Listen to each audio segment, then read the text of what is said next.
Next graph from Charlie's law of pressure. If pressure is directly proportional to temperature, तर पहा इथे graph is 1/p versus temperature. काय होतं पहा, pressure of given state of gas is directly proportional to temperature of given state of gas. जर temperature वाढवलं तर pressure पण वाढतं, जर टेम्परेचर कमी केलं तर प्रेशर पण कमी होतं. तर पहा, pressure increases temperature increases, pressure decreases temperature decreases. तर पहा, आपल्याला ग्राफ ड्रॉ करायचा आहे 1/p versus temperature. What happens if temperature increases. जर आपण टेम्परेचर इन्क्रीज केलं तर प्रेशर इन्क्रीज होणार, आणि जर प्रेशर इन्क्रीज झालं तर 1/p हा रेशिओ काय होईल, डिक्रीज होणार. 1/p this ratio will decrease.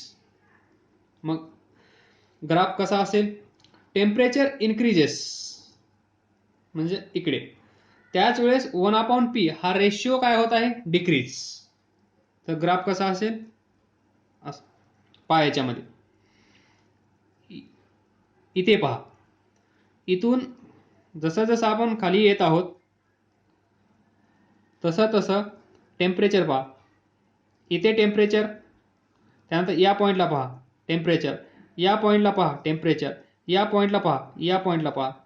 प्रत्येक पॉईंटला जसं जसं आपण, हा ग्राफ असा आहे, या ग्राफवरून या पॉईंटकडून इकडे येत आहोत तसं तसं टेम्परेचर इन्क्रीज होत आहे, म्हणजे ही कंडिशन सॅटिस्फाय होत आहे.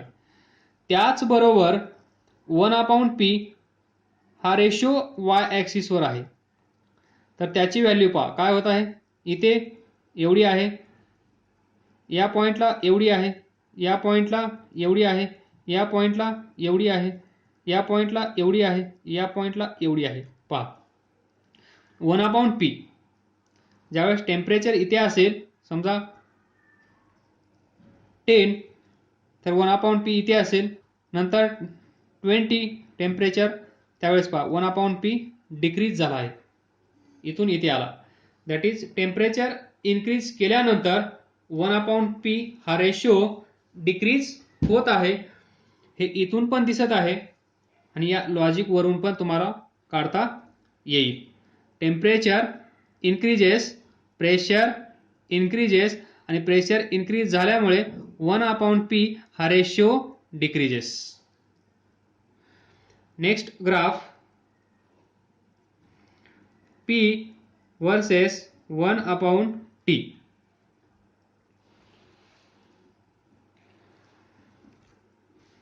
We know that pressure of gas is directly proportional to temperature of gas. तर ग्राफ असेल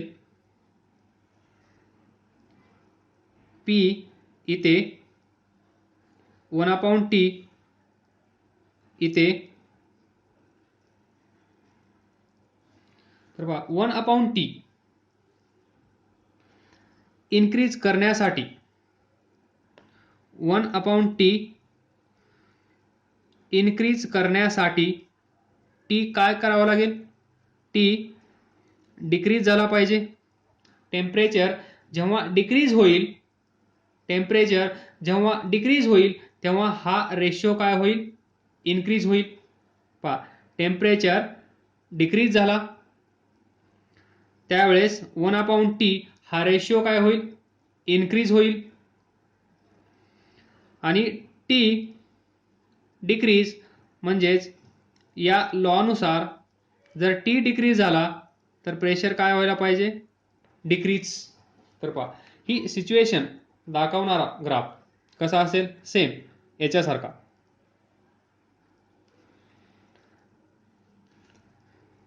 p कुठे आहे, इथे. p डिक्रीज करा, p ची व्हॅल्यू डिक्रीज करणं म्हणजे खाली येणं. त्याच वेळेस p जर डिक्रीज झाला तर टी डिक्रीज होणार. टी डिक्रीज झाल्यामुळे हा रेशो इन्क्रीज होणार. तर पहा हा रेशो एक्स ॲक्सिसवर आहे. पी इकडे येत असताना डिक्रीज होत आहे. पी डिक्रीज झाल्यामुळे टी पण डिक्रीज होणार आणि टी डिक्रीज झाल्यामुळे 1/t हा रेशो इन्क्रीज होणार. त्यामुळे ग्राफ इकडे येत असताना 1/t इकडे जात आहोत आपण, इन्क्रीज होत आहे. एक पॉईंट घ्या, कळेल तुम्हाला. इथे प्रेशर एवढा आहे, त्यावेळेस 1/t रेशो एवढा आहे. इथे 1/t, इथे प्रेशर P. त्याच्यानंतर प्रेशर डिक्रीज करायचं आहे, म्हणजेच हा पॉईंट घ्या. या पॉईंटला पहा प्रेशर डिक्रीज असेल. ज्यावेळेस प्रेशर डिक्रीज झाला आहे त्यावेळेस प्रेशर डिक्रीज झाला आहे त्यावेळेस 1/t रेशो कसा आहे, इन्क्रीज. ज्यावेळेस प्रेशर डिक्रीज झाला आहे त्या गॅसचं त्यावेळेस 1/t हा रेशो इन्क्रीज झाला आहे. म्हणजे प्रेशर इथून इथे आल्यानंतर प्रेशर डिक्रीज, बरोबर. त्यावेळेस 1/t हा रेशो इन्क्रीज झाला पाहिजे. तर पहा पहिल्या कंडिशनमध्ये 1/t इथे आहे, या कंडिशनमध्ये तो इथे आहे. म्हणजे या दोन पॉईंटचं कंपॅरिझन करा, कोणता पॉईंट मोठा असतो, हा. म्हणजेच प्रेशर डिक्रीज होत आहे त्यावेळेस 1/t इन्क्रीज होत आहे. दिस लॉजिक. असं करा किंवा ग्राफ लक्षात ठेवा, विचार करा, इमॅजिन करा, ग्राफची प्रॅक्टिस करा, त्यावेळेस तुम्हाला समजून येईल. Next law, Avogadro's law. याला असं वाचा, ॲव्होगॅड्रोज लॉ. थोडंसं इकडे लक्ष देता का, म्हणजेच ॲव्होगॅड्रोज लॉ. पहा हा लॉ काय सांगतो, जेव्हा कुठल्या गॅसचं टेम्परेचर, प्रेशर, व्हॉल्यूम हे सर्व सेम असतं, म्हणजे इक्वल असतं, त्यावेळेस ॲट सेम टेम्परेचर, त्यानंतर ॲट सेम प्रेशर, त्यानंतर at same volume of all gases content equal number of molecules. तर पहा इथे एक वेसल आहे, इथे एक वेसल आहे. याच्यामध्ये m1 एवढा गॅस आहे, that is mass of gas is m1. इथे m2 आहे. इथल्याचं टेम्परेचर T1, प्रेशर P1, मास तर दिलेला आहे. त्यानंतर टेम्परेचर T2, प्रेशर P2. तर लॉ काय आहे, ज्यावेळेस टेम्परेचर सेम असेल, प्रेशर सेम असेल, त्यावेळेस कन्सिडर करा N1 number of molecules. In this case इथे कन्सिडर करा N2 number of molecules. In this case number of molecules of gas here and number of molecules of gas here. तर Avogadro's law म्हणजे in short N1 is equal to N2. काय असेल, number of molecules of first gas is equal to number of molecules of second gas. पण केव्हा, condition provided, तर temperature same असलं पाहिजे, pressure same असलं पाहिजे आणि व्हॉल्यूम सेम असलं पाहिजे. म्हणजेच T1 is equal to T2, P2 is equal to P1, V1 is equal to V2. हे जेव्हा असेल, हे जेव्हा तिथे ही कंडिशन सॅटिस्फाय होत असेल तेव्हा N1 is equal to N2, म्हणजे number of molecules of gas in first case is equal to number of molecules of gas in second case. This is the Avogadro's law or Avogadro's law. Next law, Graham's law of diffusion. तर हा law काय असतो पहा, इथे एक container आहे, vessel आहे, या वेसलमध्ये एक गॅस आहे, समजा नायट्रोजन. त्यानंतर इथे दुसरं वेसल आहे, त्याच्यामध्ये आहे oxygen.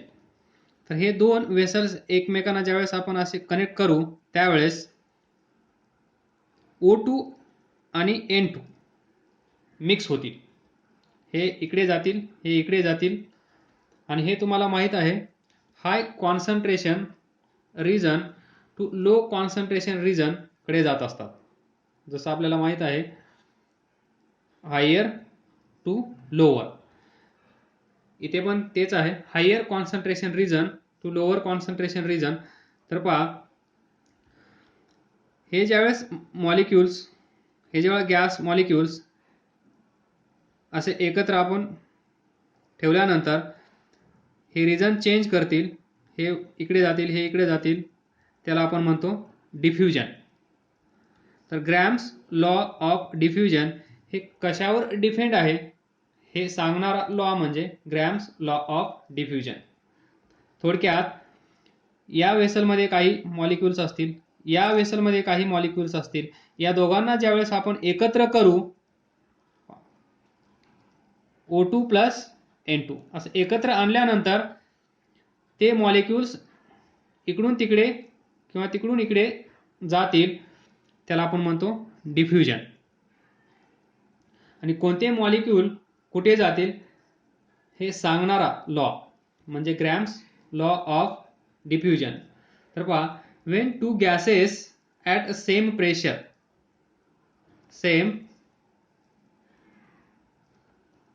two gases at same pressure and same temperature, त्या दोन गॅसचं प्रेशर आणि टेम्परेचर कसं असेल, सेम, त्यावेळेस या दोघांना जर आपण एकत्र ठेवलं, that is are allowed to diffuse into each other. म्हणजे या दोन गॅसला या पद्धतीने जर आपण मिक्स केलं किंवा त्या दोघांना इकडून तिकडे जाण्यास परमिशन दिली, म्हणजेच या दोघांमध्ये बाउंड्री आहे का, इथे N2 आहे, इथे O2 आहे, तर दोघांमध्ये इथे बाउंड्री नाही आहे. आपण या दोघांना याला इकडे जाण्यासाठी आणि याला इकडे जाण्यासाठी परमिशन देत आहोत, इथे कोई पार्टिशन नाही आहे. तर या केसमध्ये काय होईल, when we allowed them to diffuse into each other, the rate of diffusion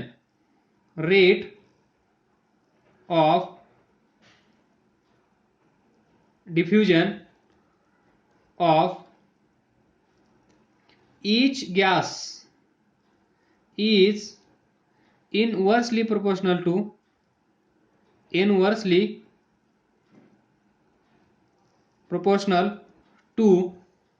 square root of the density of gas.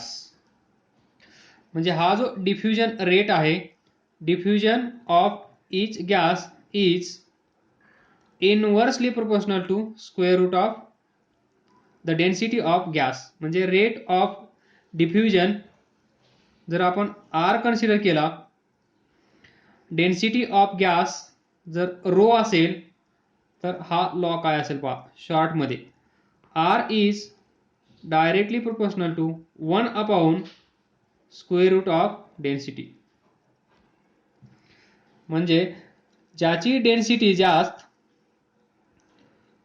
त्याचा रेट ऑफ डिफ्युजन कमी, ज्याची डेन्सिटी कमी त्याचा रेट ऑफ डिफ्युजन जास्त. इनवर्सली जर डेन्सिटी जास्त असेल तर रेट ऑफ डिफ्युजन कमी असेल, जर डेन्सिटी कमी असेल तर रेट ऑफ डिफ्युजन जास्त असेल. तर पहा ग्रॅम्स लॉ ऑफ डिफ्युजन. थोडक्यात एक गॅस आहे, अजून दुसरा गॅस आहे, या दोघांना वेगवेगळ्या कंटेनरमधून या प्रकारे जर जोडलं गेलं, या दोघांमधलं पार्टिशन जर आपण नाही ठेवलं, दोघांना पण परमिशन दिली तुम्ही इकडे जाऊ शकता, यांना सांगितलं तुम्ही इकडे जाऊ शकता, तर हे दोघं इकडून तिकडे जातील आणि ह्या जाण्याचा rate, that is diffusion rate, depends upon density of this particular gas. ज्याची डेन्सिटी जास्त असेल त्याचा डिफ्युजन रेट कमी असेल, ज्याची डेन्सिटी कमी असेल त्याचा डिफ्युजन रेट जास्त असेल. आणि हा रिलेट करणारा लॉ म्हणजे Graham's law of diffusion.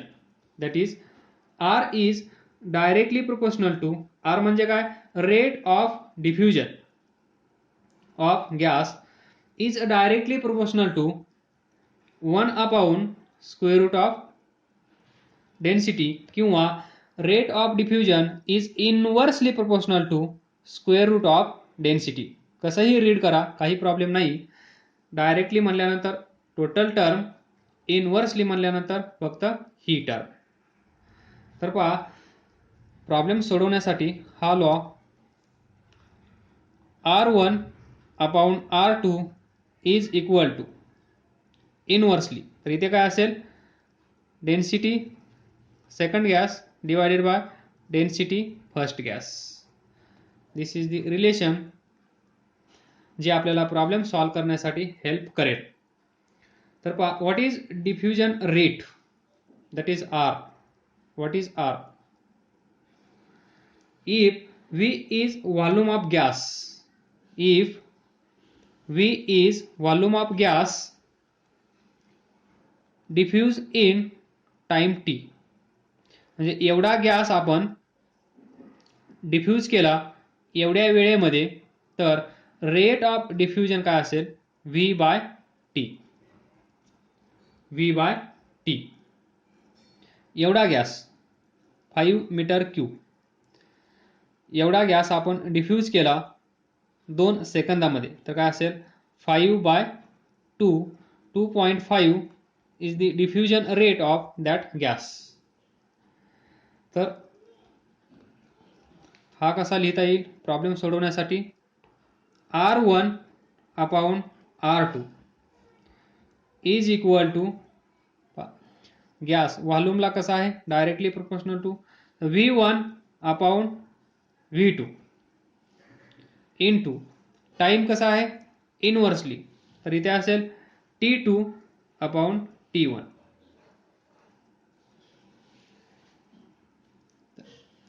Diffusion rate is directly proportional to volume and inversely proportional to time. That is how to define diffusion rate. If V is volume of gas, V is diffused in time t. हा ratio म्हणजे diffusion rate, and this diffusion rate of each gas is inversely proportional to square root of the density of that gas. This is Graham's law of diffusion. This is more about introduction or basic regarding kinetic theory of gases. Kinetic theory of gases बद्दल थोडंसं basic दिलं आहे तुम्हाला. कदाचित हे भरपूर लोकांना माहीत असेल, माहीत नसेल, माहीत असेल तर चांगली गोष्ट, माहीत नसेल तर रिव्हिजन जे काही असेल ते. थँक्यू.